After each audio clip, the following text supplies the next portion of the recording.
Say I talk too much, say I ask the wrong things. But if the truth feels weird, then I'm pulling that string. So quote me, it's probably nothing. Just asking questions, yeah, that's my thing. Laughing through chaos, digging through lies. If it makes you uncomfortable, I'm doing it right. So quote me, it's probably nothing. Say it too loud, now it's stuck in your head. If this all goes wrong, just remember I said it's probably nothing.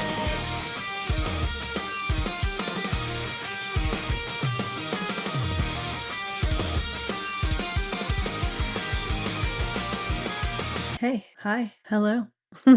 Welcome back to Don't Quote Me, It's Probably Nothing, the podcast where I get high and talk about weird stuff. I'm Kelly, because that's my name. Don't wear it out. I'm so sorry for this. Also, sorry for being away for a really long time. I had to take a break to do stuff. Anyway, I'm super duper excited to be back. So excited you have no idea. And obviously, I'm going to talk about aliens because I haven't talked about aliens in a little while and I need to talk about it. I need to say the word alien 50 million times. And then I think I'll be okay for a little while. Also, I know I said it in the beginning, but if you're new here, I'm going to say it again. I'm high. That's why I laugh at myself and do the things that I do and say the things that I say. So enjoy it, please. Even if you don't enjoy it, you can still be like, yo, listen to this podcast. This girl's wild. For sure. And also, I wanted to say thank you for the people who messaged me and had kind things to say. I thought it was super duper duper nice and I appreciate it.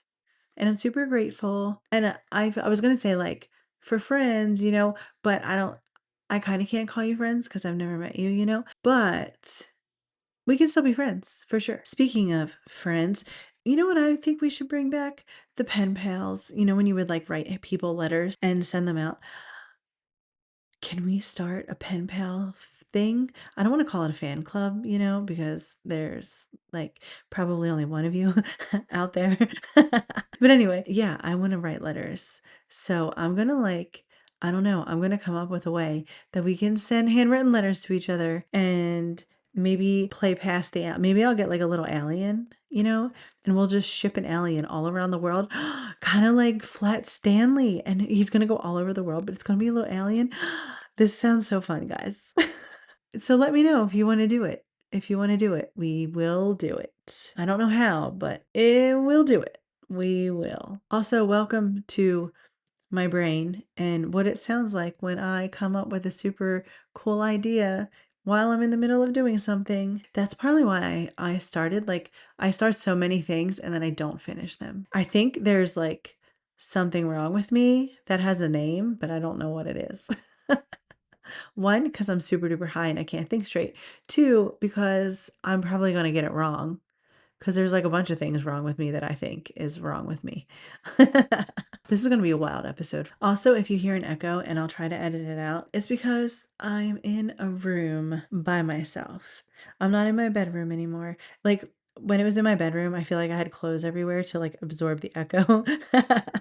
But now that it's in a room by itself, there's literally nothing in here but this desk, a little tiny bookshelf, and my makeup vanity, and that's it. Bigfoot is in the closet because I didn't bring him out yet. He's all black and I'm gonna get him painted, I think, with the podcast name. I don't know. I haven't decided yet, but I'm gonna do something super duper cool with it. And then also we're moving, hopefully. So I can't decorate my podcast room yet, but it's going to be the coolest room ever. I think I talked about this before. There's going to be so much cool stuff everywhere. And then I'll just do video all the time. You know what? I'm going to be on Netflix. You're going to see this podcast on Netflix one day and be like, yo, she's wild. How is she even on Netflix right now? Speaking of Netflix, so there's a show on there called Funny AF with Kevin Hart's doing it. And I haven't watched it yet. I don't know if I will. But I actually applied to be on that show. I sent in my video and everything.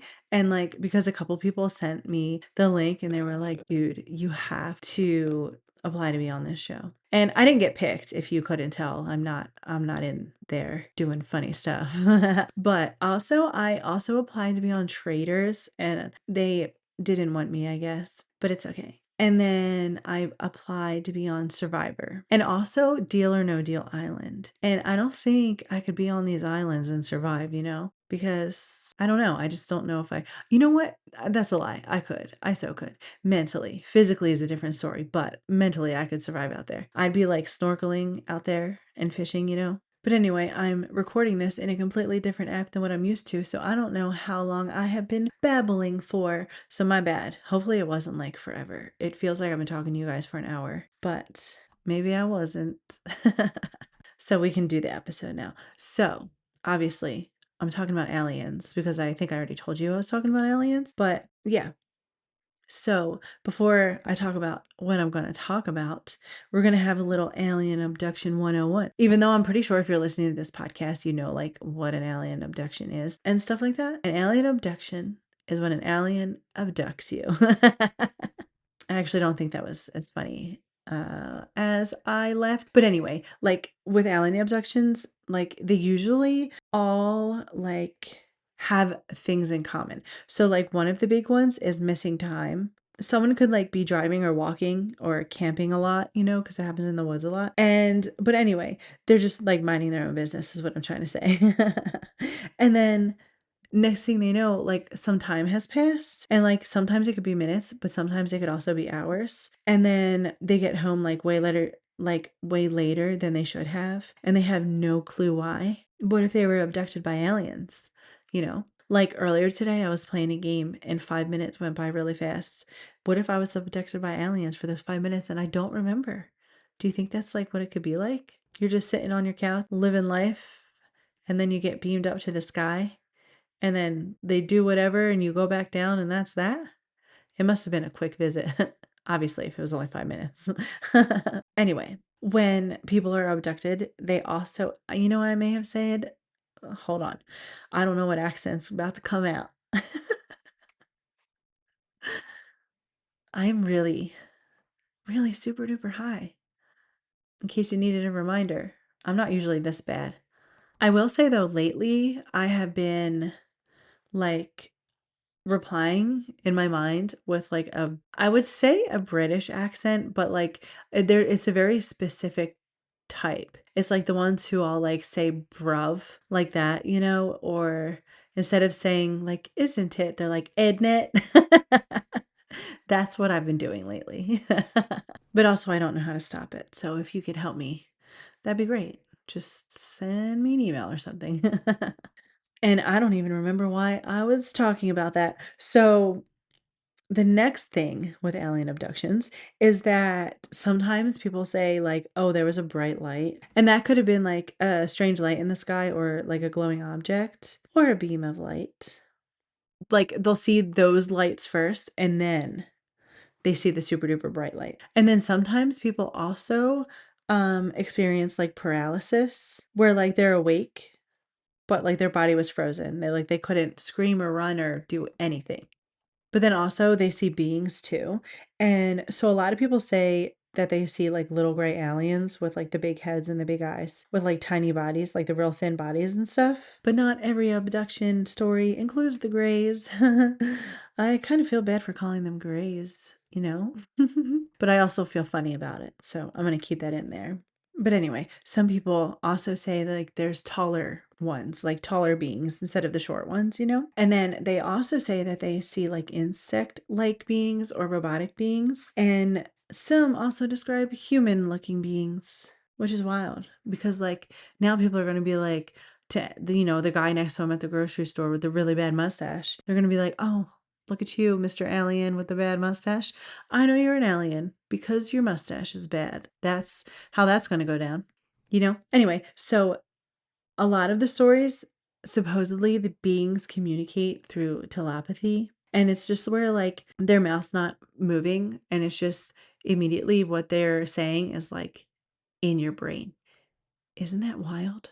Also, I don't need a little strange bald space guy in my head when I literally have my own brain in my head. It's spacey and alieny and alieny. That's a hard word to say, by the way. And then supposedly some like of the people who are abducted say that they talk to them, well, like, through words or the telepathy thing. And they're like, they say stuff like, oh, do not be afraid, which the only person I want saying that to me is Jesus, okay? I don't want an alien saying it. Because I'm going to be afraid, maybe. But a lot of the people claim that like they were taken somewhere, and there's always like a surgical, like the steel tables, there's always one of them involved in like a lot of these abduction stories. My brain just came up with the weirdest thing, okay? What if, okay, they're not abducted? What if they passed away, And the alien thing is just like the morgue doctor guy. But then they go back to a different life. Like they're still them, but like their life's a little different. What if that's what's happening? Oh my goodness. Do you think? Do you think? Do you think that's a possibility? Also, I just want you guys to know that it is dark outside because it's 9 o'clock at night and I'm going to be a little scared soon. So, if I take a break, obviously I'll tell you that I'm taking a break, but it won't feel like I'm taking a break because I will be back 0.2 seconds later. But they also like say it happens super quick too. Like 1 minute you're doing whatever you're doing, and the next thing you know, you're laying on a table and it's bright and you got weird aliens looking at you. They're all like, hey, welcome to space. Another one that they talk about is like implants. So some people will be like, oh, they implanted something in me, you know? And they'll say it's like, oh, it was in my ear. Sometimes they say like the leg or arm too, I think. Or like that they had like a strange mark or a bump or something that like just felt like it didn't belong there, Would you ever see those movies? Like, what just popped in my head? In Stranger Things, whenever was it the Demogorgon? Yeah, maybe. Whenever it was near and he would get like the goosebumps on his skin, he would immediately like put his hand to the back of his neck. What if that's how the people find whatever it is they're finding? They're like, I don't know, something happens that like reminds them of the alien and they immediately touch something, like whatever it was that was implanted. Not subconsciously because they actually touch it, but I think you know what I'm trying to say. And then on top of the implants, some people say that there's like marks, and it could be like bruises or scratches or like these weird scoop like marks, which I don't know what they mean by that because I'm picturing an ice cream scoop. But yeah, those like marks, or sometimes they'll wake up with just like something like hurting in their body and they'll be like, "Oh man." Like, you know what? What if all the times I woke up and my hip was bothering me? It was aliens. What if that? I don't want to speak about aliens. I mean, I do because I'm talking about aliens, but I mean like I don't know why I just said that. Hold on, let me pause. My brain is getting a little weird, so hold on. Okay, I had to sit and stare off into space for a second because my brain was moving so fast and the words couldn't come out because I was picturing of like three different stories were going on in at like the same time in my mind, and I was trying to tell one of them. But it was hard. Okay, so what I was going to say was, because for some reason whatever I just said made me think of this. I had a dream last night and I think I was lucid dreaming, which I don't do often. But the only reason I think I was is because I knew that I was dreaming, but I didn't say anything out loud. And you want to know what? My dog was in the dream with me. And I'm wondering if she was lucid dreaming too. So we were at the house that I grew up in Briarcliff, if there's any Delco people listening to this. And if you're from Briarcliff, hello. Anyway, so I think she was in the dream with me and we were doing laundry, which was wild. Not something I want to be doing when I'm lucid dreaming. Okay. And anyway, I took Bert out back for a walk and it was like a row home. So you walk out the back door and it's all concrete, like all road driveway, and then the drive, like where you park and then the driveway. And then we had like a little patch of hill that had grass on it. But anyway, I had Clarabelle up there and she didn't want to come down. So she plopped over like a little hot dog and I just drug her down the hill. She just gave me this weird look like, how dare you? How dare you do that? And then I woke up and don't you know she gave me that same look? So I think she was in there too. And she's probably like, girl, it's the last time I dream with you. But anyway, back to all of the marks. So some of the people say that like the marks would appear when they would like see the strange lights or have a dream or like the missing time, or like being taken, like all of that stuff that I just told you. If they experienced any of that, that's when the marks would appear after that. And then some people have memories that come back later, which is also a huge part of abduction stories because they'll be like, oh, I don't remember everything. Like I was there and then I came back, but then they end up remembering like later down the line, or they'll have like nightmares or flashbacks or something. And like, do you know some people actually go to like a therapist for that? Because it's probably traumatizing. Yeah, that makes sense anyway. But also some people do like hypnosis to see if it can like bring back any of their memories. But like other people are like, yeah, no, it's like altering your memories. So I don't know what I feel about hypnosis. I do know though, I do have something to say. So my husband and I, when we were on our honeymoon up in the Poconos, we missed it because we didn't go. Anyway, so they had like this entertainment there and they had like a hypnosis guy. And I actually another story just popped into my head. So I'm gonna tell you about that right real quick. I got okay. So my father-in-law gave me a joint for our honeymoon, like for our wedding on our wedding day. And I was like, this is great. I'm going to bring this up the Poconos, but I'm the only one who smoked. So that whole entire thing was for me. And I didn't want to smoke it when we left the room. And then I got to the like the dining area, the restaurant place. And I was like, okay, I think I do want to smoke this. So I like an idiot, smoked whole thing, the whole thing. Saying it one more time, the whole thing. And right now, I take like 3 little hits and I'm good for an entire day. Okay. I'm literally a lightweight with anything. Weed, alcohol. I can't even take Benadryl because it knocks me out for like 4 days. Okay. But anyway, so I got really, really, really high. And we were sitting there and they had this little like bar area. And my husband got a soda and I got a water because I was super duper freaking thirsty. And there was like they had these appetizers and stuff for like happy hour or something like that. And it was like they had for like fresh fruit, raw veggies to like dip in ranch and stuff. And then like other little things. I don't know why I just told you all the appetizers they were having. But anyway, so we're sitting there by ourselves. I still feel really bad about this, by the way. But we're sitting there and Jim's like enjoying himself. And some guy some guy's over getting his like putting food on his plate or whatever, and he ends up dropping a piece of broccoli, and it was like I saw it in slow motion. So like I was watching him so hard, okay? I don't know why.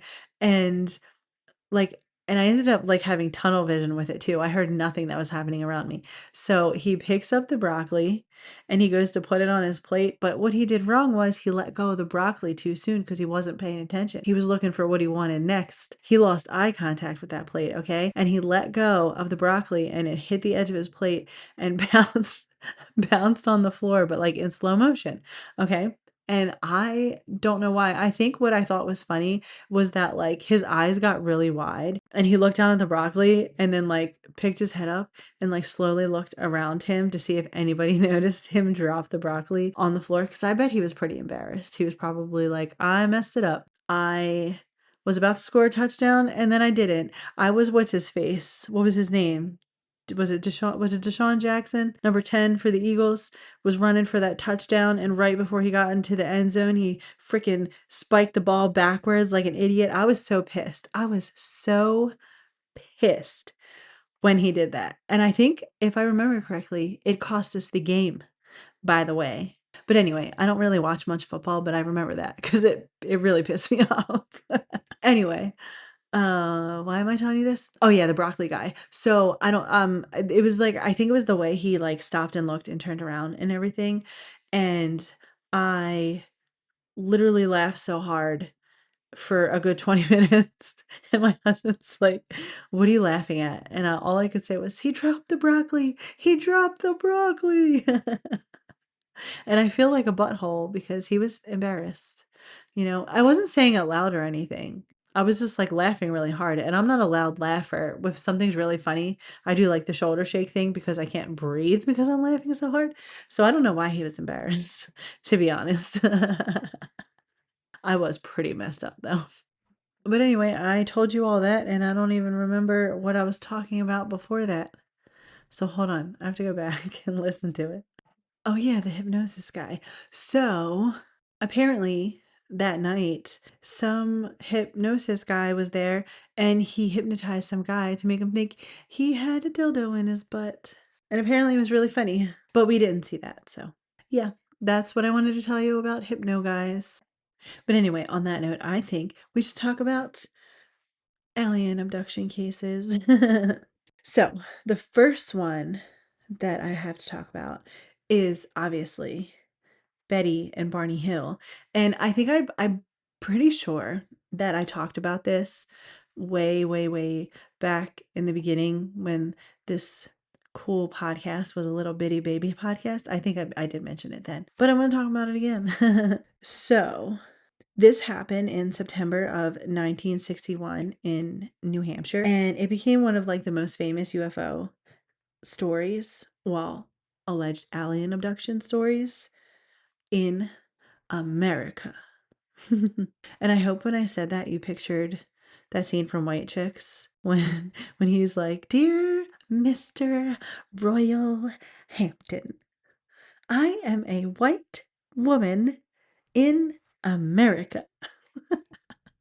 Also, fun fact, I have said a few times that I am the queen of misheard lyrics, song lyrics, that happens a lot.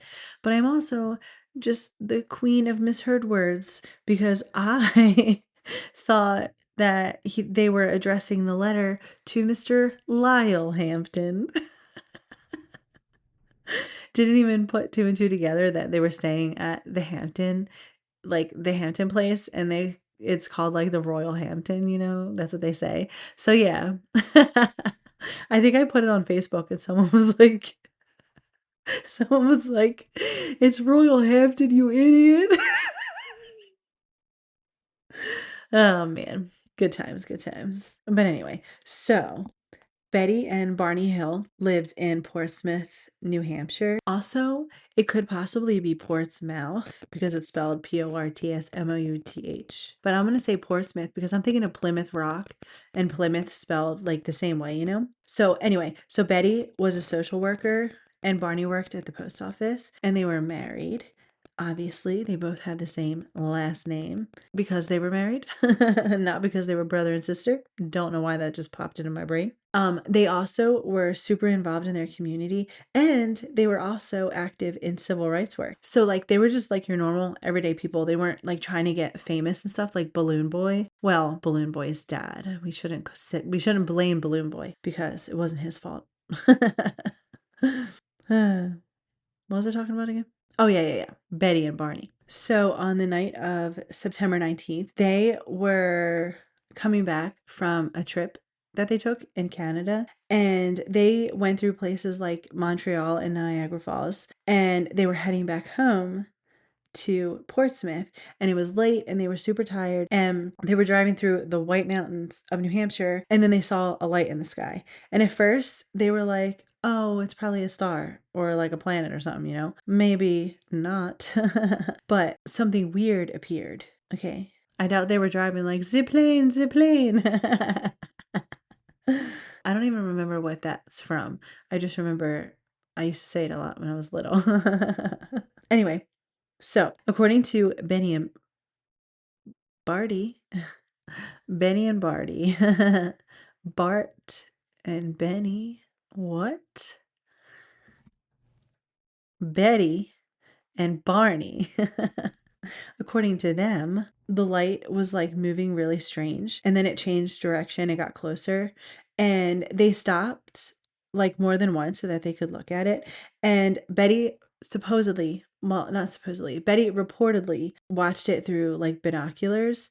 And Barney, who had served in World War II, was super familiar with aircraft. So he like was trying to figure out what he was seeing. And then so at one point they pulled over and Barney got out of the car with the binoculars to like look more closely, and he said that he saw a craft that had figures inside. And then later descriptions say that he saw that he had that he saw humanoid figures looking back at him. And then Barney was like, he got super duper scared, and then he ran back to his car, and then they drove away. And they also said that they heard like a series of buzzing or beeping sounds, and then after that their memory became unclear. And then it wasn't until later that they realized that like something was wild, you know? So they get home around like dawn, but they could not account for like 2 hours of time, like roughly 2 hours. And then they also realized that they were like further along their route that they were driving than they remembered being. And like in many accounts, they are said to have come to around like 35 miles down the road from when like they saw like the strange things, you know? But also, how slow are you driving if it's taking you like up to 2 hours to go 35 miles, my guy? I mean, I get it. You know what? It was in the 60s. Did cars go that fast in the 60s? Oh, you know what? I think I'm thinking of the 20s, actually. I'm thinking of like the first car. I don't think they went that fast. I don't think. I forget what the top mile per hour was. You know what? I'm gonna Google it. Hold on. Well, I was off by many years. I thought the first car was made in the 20s. uh maybe the first battery car or something, or gas car maybe, or I don't know. But the first car, if you were wondering, was a steam-powered vehicle in 1871 by J.W. Carhart. Wait, is that the same Carhart guy who made all those clothes? Do you think? But anyway, I think they must have been driving super duper slow at a very slow speed. So when they got home, they noticed like physical details that made everything like even more stranger, you know? So Betty's dress was reportedly torn and stained, and Barney's shoes were scuffed, and a binocular strap was damaged. And their watches had also stopped working. Which, speaking of watches, because I'm awkward, so I went to my aunt's surprise party last weekend, and I went over to say hi to somebody that I know. And this is how dumb I am, okay? I mean, I'm not dumb. I'm super duper smart and I'm amazing and I'm funny, but this is how like I was, okay? So I get weird when I'm talking to people in person, right? Because like, what do you say? What am I going to say? Nobody knows, okay? And I was saying hello, and for some reason I looked down at my wrist to where someone would look if they were wearing a watch. I don't have a watch. I don't wear a watch. Okay. And so I looked right at my wrist, and I was like, would you look at the time? And then I said, OMG, can't believe I just did that out loud. The funny thing was, though, she didn't even notice. You know why? I think it's because my other aunt came over and distracted her. But can you imagine if like someone is like abducted and they don't wear a watch and then they're looking at their wrist, they're like, my watch is broken. Anyway, so after all of that, like Betty was trying to figure out like what the heck happened, you know? And she read about UFOs and contacted organizations that were connected to UFO reporting. And she also reported the sighting to the Air Force because like she was supposedly concerned about radiation, which is that's a wild thing to be concerned about. You know what, was radiation a big thing back then? You know what, I feel like it was. Because I think wasn't the Hills Have Eyes set in the 60s, or they just wore really old clothes because they were like misformed. Is misformed a word? Deformed, I think is what I want to say. Their faces were like deformed and they wore old clothes, I think, if I remember correctly. I don't know. I just remember in that movie, a lot of them looked like my brother.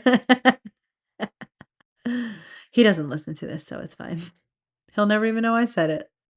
So, just like I mentioned earlier about like the whole remembering things later thing, that's kind of what happened here. So, she started having like these dreams, and it was like weeks and months after, and she was started having these vivid dreams where she was like being taken aboard some type of craft.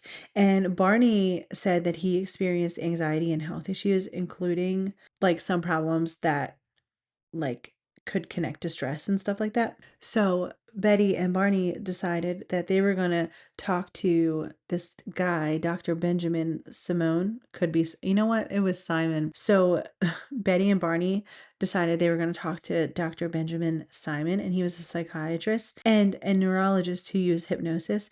And this is like wild because while they were under hypnosis, they gave a more detailed account of what they believed had happened, like during that missing time. So they described being taken aboard this craft with non-human beings, and they said that they were separated and they were examined in like this room that had curved walls and a table with lights, and like there were medical procedures involved, And Betty said that samples were taken from her body, including her hair, her skin, and nail clippings. And she also described like a painful procedure involving a needle inserted into her abdomen, which she believed that like she thought was like some kind of pregnancy test or something like that. And then Barney said that he was also examined and that it included like his body, skin, and reproductive areas. And the details vary, like depending on like the retelling, but they were basically both the same in that they were taken aboard, separated, examined, and then returned. And it's funny that they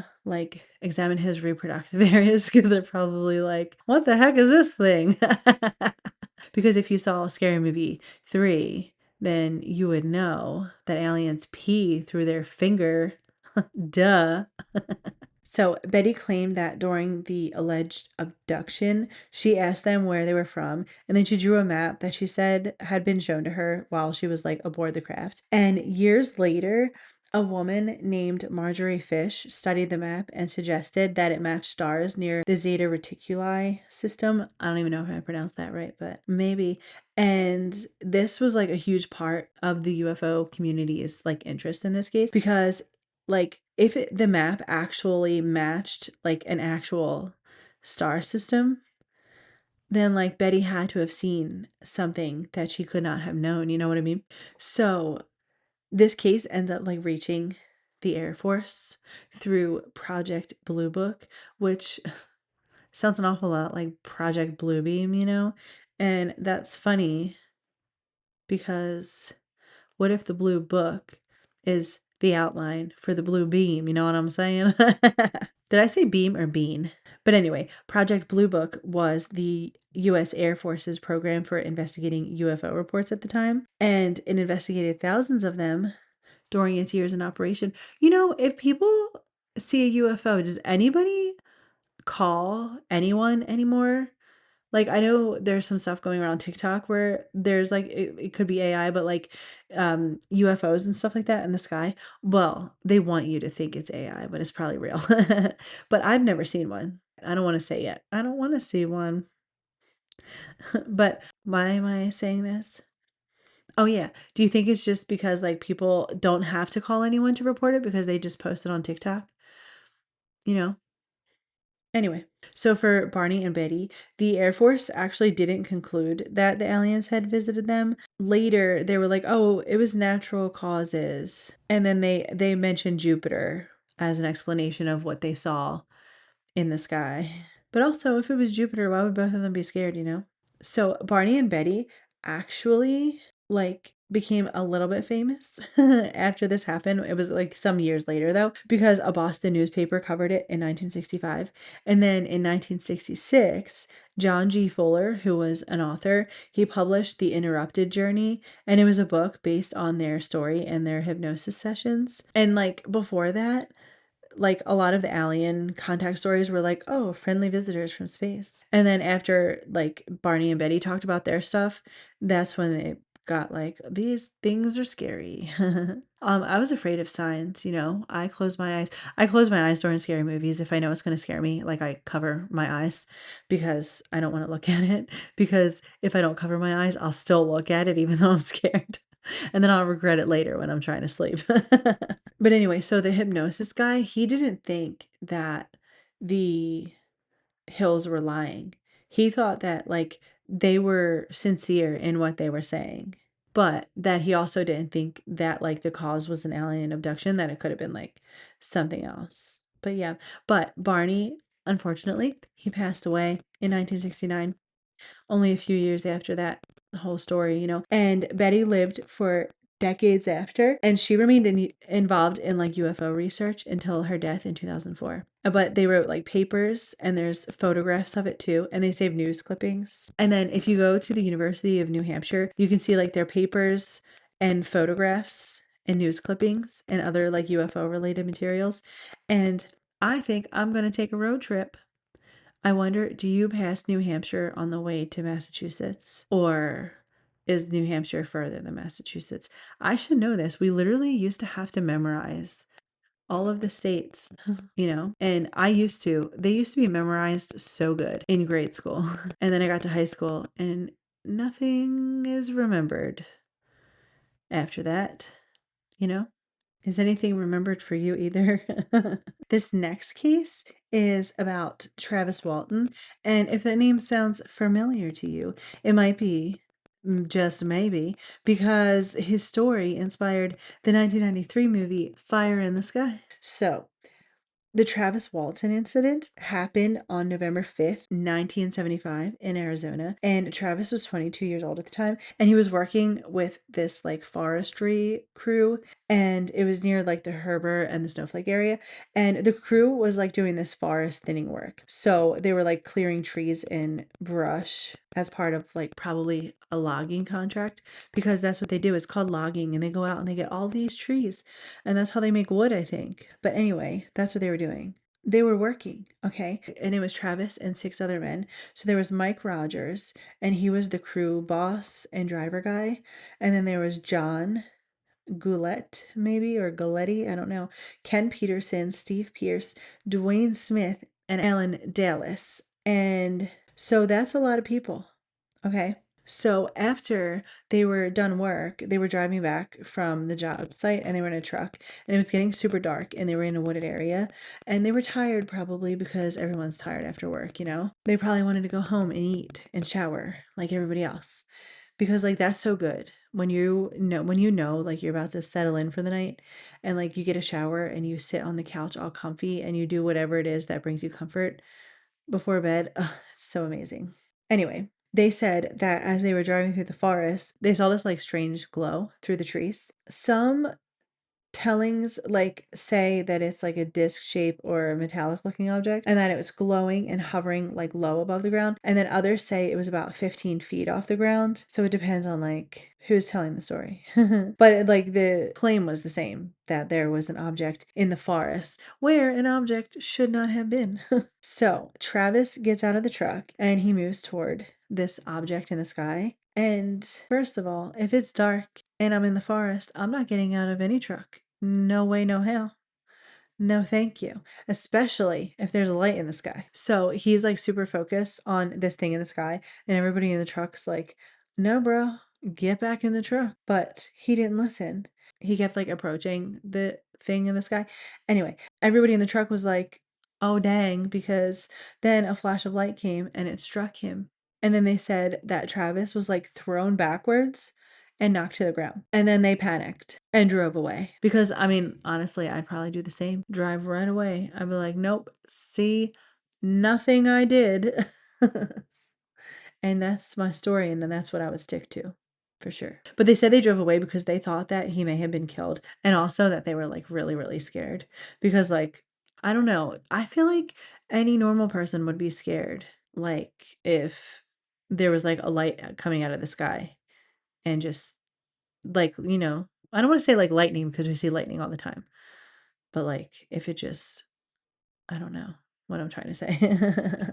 But so after driving away, they stopped and argued, obviously, and then went back because you couldn't leave them there. So, but it was about like 15 minutes. So when they get back, Travis is gone, and so is the object, and they could not find him or anyone who was hurt or anything. So they contacted law enforcement. So the cops, I don't want to say cops, a lot of these things they always say like authorities, but like I guess authorities is a good word, because who knows if it was the cops or if it was like the park rangers or sheriffs.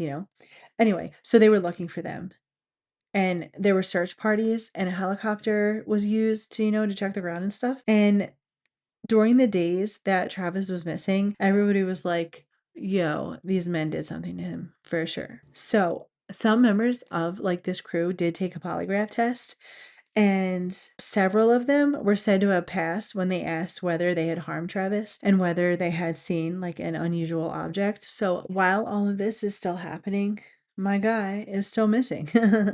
And then on November 10th, around like midnight or like going into November like 11th or 12th, like depending on who's telling the story, Travis made contact, and many accounts say that he called his family from a payphone in Heber, Arizona. And he said that he remembered being struck by the light. And then he said he woke up in like this strange hospital like room and that he was on a table and all around him were these beings, and they were not human looking at first. And they were short and had like smooth, bald looking heads and like these super duper large eyes. Travis said that he panicked when he saw these beings around him, and he said that he was trying to get away from them and moving through parts of the craft or the structure. And he later described seeing a more human looking figure who was wearing like a helmet or a suit or something. But anyway, so after Travis returned, this case like exploded into like national attention, and he did a whole bunch of interviews, and UFO researchers got involved, and then the media got involved.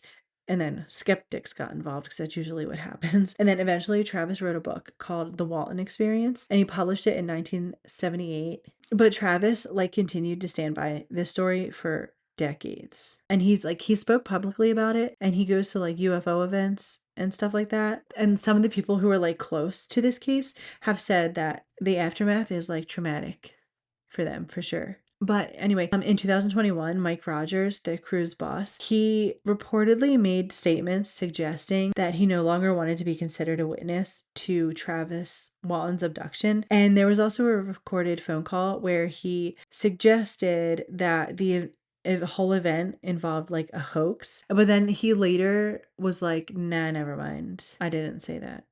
But it's wild because like he was actually there during the whole thing, you know? But I wonder if like he was like if he actually did it, or like if he was actually abducted, or if they made it up. I don't think they made it up. I think people later said they made it up because the government wanted to cover up the aliens.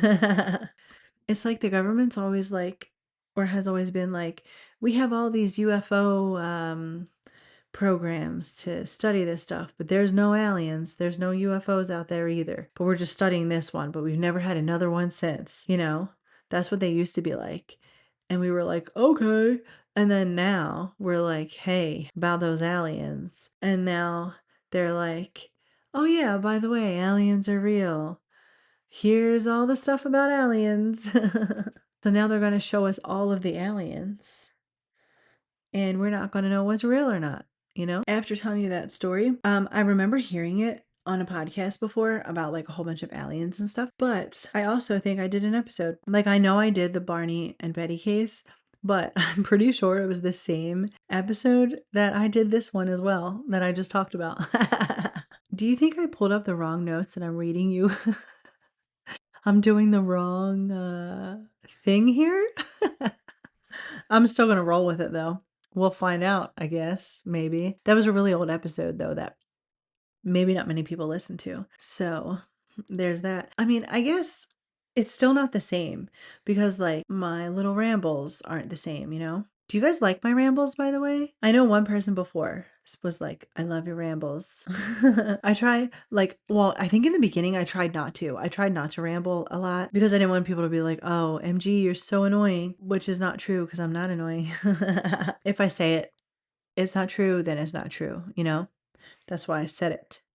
But anyway, I think I'm gonna tell you one more because like I said, I don't know how much time I've taken like doing this. I do know that I came upstairs. It was like 8:43 when I said that it was getting dark out, and I don't know how much time happened then, but it's been over an hour since then. So, yeah. And I just started, okay, so the reason why I'm not rushing through this, but the reason why is because it's super duper late at night and I like to record early in the afternoon, but it's been a while since I've been in my recording routine, you know? But anyway, I started playing this game called Infinity Kingdom and I love it. It's so cool.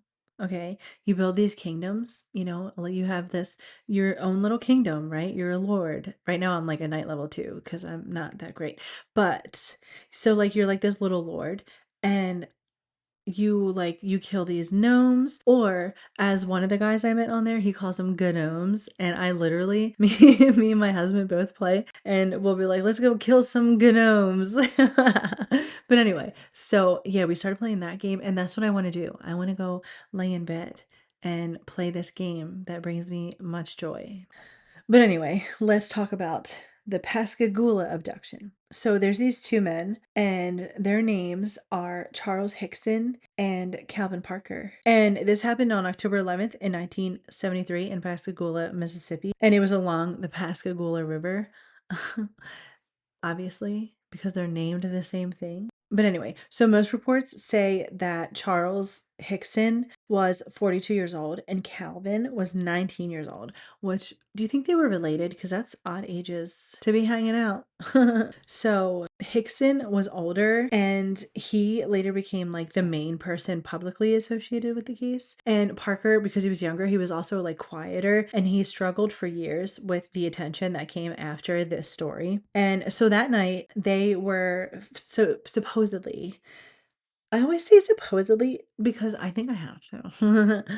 Anyway, so supposedly they were fishing near the river, and some accounts say that they were near like the shipyard area, but they were basically just like near the river trying to catch some fish. So they're fishing, and then suddenly they heard like this strange sound, and they explained it as like whizzing, zipping, like buzzing, I guess. I don't know what that would sound like. Maybe like buzzing a fly, maybe a fly, how it like buzzes and then it flies by and it's like bzzz, and it does that thing where it gets high and then low when it's like flying by you. You know what I'm talking about?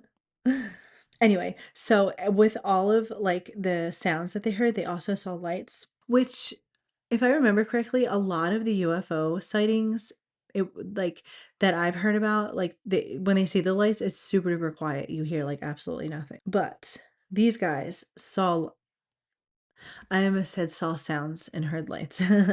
They heard sounds and saw lights. And then they said the object got like even closer and was hovering and that it wasn't behaving like a normal aircraft. And they said it was close enough that they could see like these strange beings come out of it. And they described them as like robotic looking, and that they had gray or rough looking skin. And they also had like slit features where their eyes or mouths could be. And that they had like claw like pincher hands sometimes. And that they were like floating or like not like floating, but like their top half may have looked like it was floating because they were so stiff, like a robot. So like only their feet were moving. And so they said that they became paralyzed, but they were conscious the whole time. Like they were aware of absolutely everything. And they said that they were examined. And supposedly the examination lasted like 20 to 30 minutes. And then they were just returned to the riverbank and it left. So they end up getting interviewed by the sheriff's office. And the deputy, he's like a former deputy, Glenn Ryder, which sounds an awful lot like Flynn Rider. Have you guys ever seen Tangled? That's a pretty cute movie. My daughter was obsessed with Disney movies when she was younger, and she would act them out while she was talking to me. She would like if she had to ask me a question, or I asked her a question and the answer was like similar to what was said in a Disney movie, she would act it out. And I just realized that there might be something wrong with her too. She actually does listen to this, so she might get mad at me for that. Actually, she probably won't. She'll probably laugh. Do you know I'm such a terrible mother that she actually came to my comedy show because I let her? I don't know. I feel like she wasn't old enough yet. She should have waited. She wasn't 18. Well, maybe she was. She wasn't 21. Usually you have to be. I thought you had to be because of the bar in there, maybe. I don't know. They weren't serving alcohol, so it was fine. But yeah. And it was weird telling her a joke about her dad being naked and then having to look her in the eyes. And for the record, she laughed too, so it was fine. She actually laughed so hard she cried. Dang, I just looked back down at my notes and realized I must have really started talking about something random. Also, I paused for a second in between whatever I just told you till right now because I looked in my desk and I forgot I have Belgian chocolate that actually came from Belgium. It is the best chocolate I've ever tasted in my life. You put it on your tongue and it just literally melts in your mouth. It says Milka, Milka, whatever brand that is, I guess.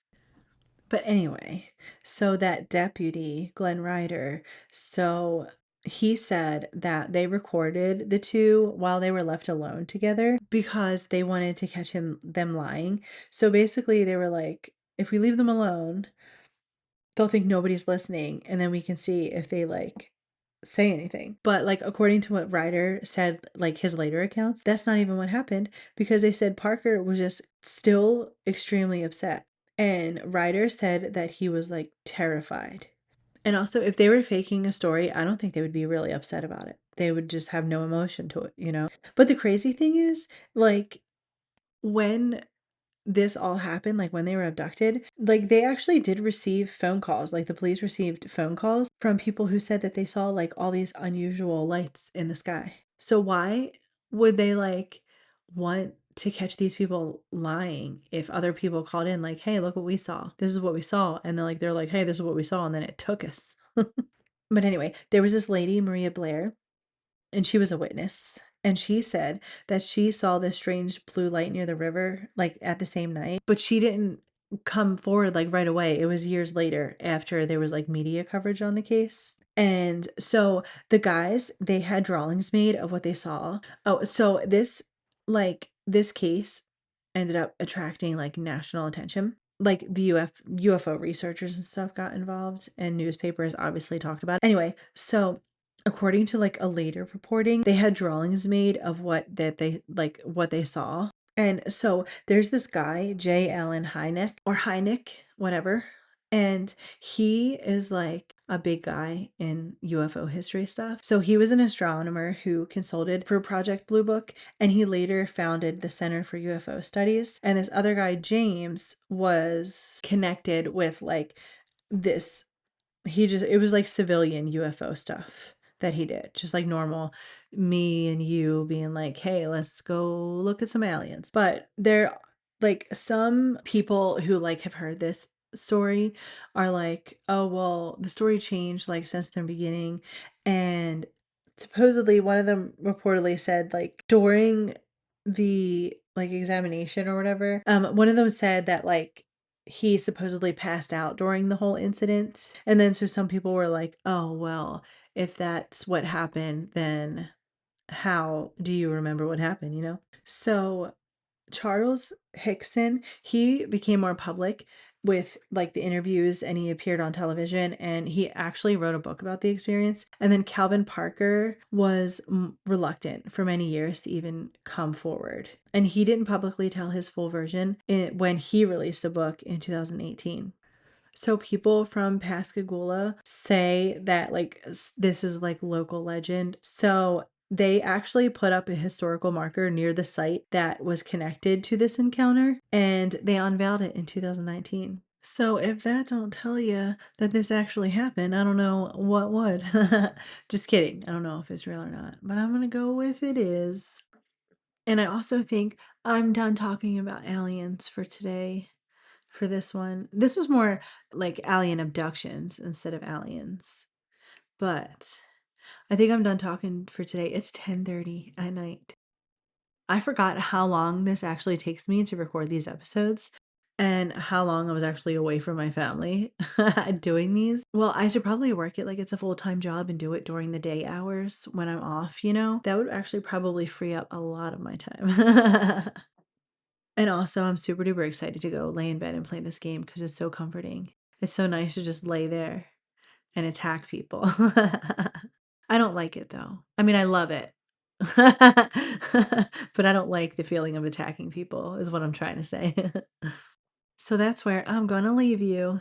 But also, I do have to tell you one thing. So I'm gonna be making a commercial and hopefully I have it done by next episode so I can play it for you. But I started my own coffee company and it's called Grounds for Conspiracy. And if you go to groundsforconspiracy.com and if you order coffee and when you're checking out, if you put in the code stay weird, like just STAYWEIRD, and that's it, you can get 10% off. And there's so many cool things on there. Obviously, my commercial is going to be like super cool with alien sounds and the laser beams and stuff like that. But this is what you get for right now.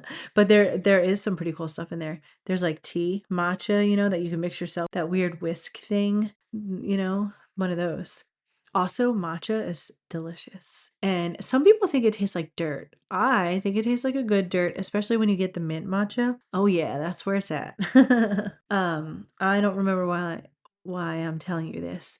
You know what? I'm trying to say goodbye. That is what I'm doing. But I do have another thing to say besides the coffee. And that is that I have to give a shout out to the Screaming Podcast Network. And if you go follow them, the Screaming Podcast Network, you know, they have a bunch of cool stuff on there. If you like horror, you should do it and follow them and go listen to cool stuff. And also, there's so many things in my mind that I want to start. Like I just got real excited because I just remembered the whole pen pal thing, and I really hope that like I'm gonna have it. I'll put it together next episode and the pen pal thing, and I'll figure out how we can be pen pals. But like I don't want to like email people back and forth, you know, like text. I don't want to text. I want to handwrite you a letter. You know, draw a little doodle on there, and then mail it. Yes, stamps cost money, but it's okay. What's a couple cents to send someone a pretty cool letter? You know, I'm so excited about this. You have no idea. But why am I telling you this? Oh, yeah. All the songs I play on here, I feel like I want to just like start my own radio station, you know, maybe down the line somewhere. Can you imagine me on the radio? Ugh, that would be terrible. It wouldn't be terrible, actually. It would be fantastic. But I do think that would be fun, though. I would have to seriously edit myself, I think. I would have to edit my brain for sure. Don't know how I could fix this.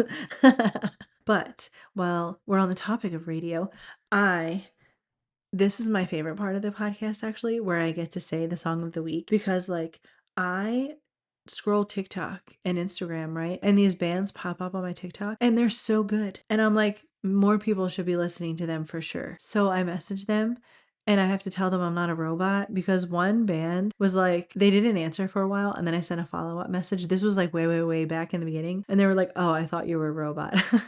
So ever since then, at the very end, I'm like, no, I'm not a robot. And can I just tell you that 25, I am keeping track, 25 of the millions of bands that I messaged responded back with if you were a robot or if I were a robot, that's the first thing I would say. And it literally makes me cackle every time. Like I heard it for the first time every time. But anyway, I just felt like sharing that with you. And I want to give you the song of the week. It is by Will and the Prodigal Son, and it's called All That I Want. And I think you should I almost said you should scream it.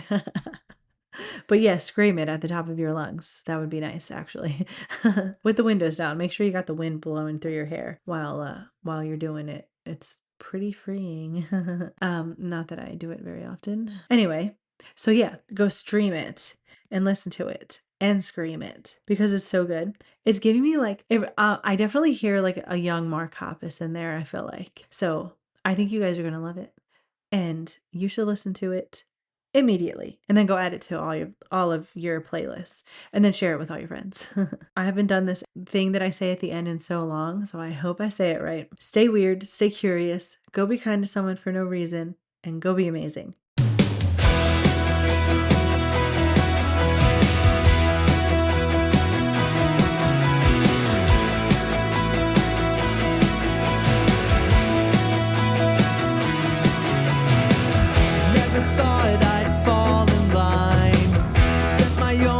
And it felt right, oh yeah. Oh yeah. Never thought my dreams would change. Always felt I was made to go away. Oh no.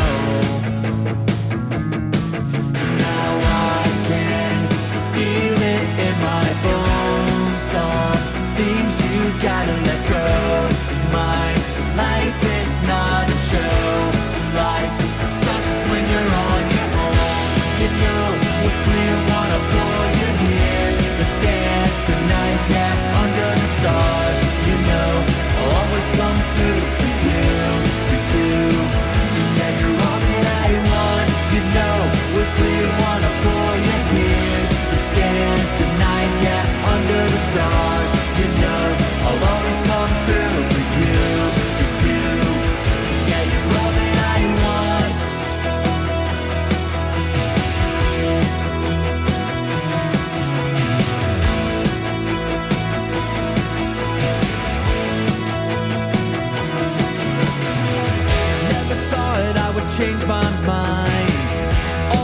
decide on what I felt was right. Oh yeah.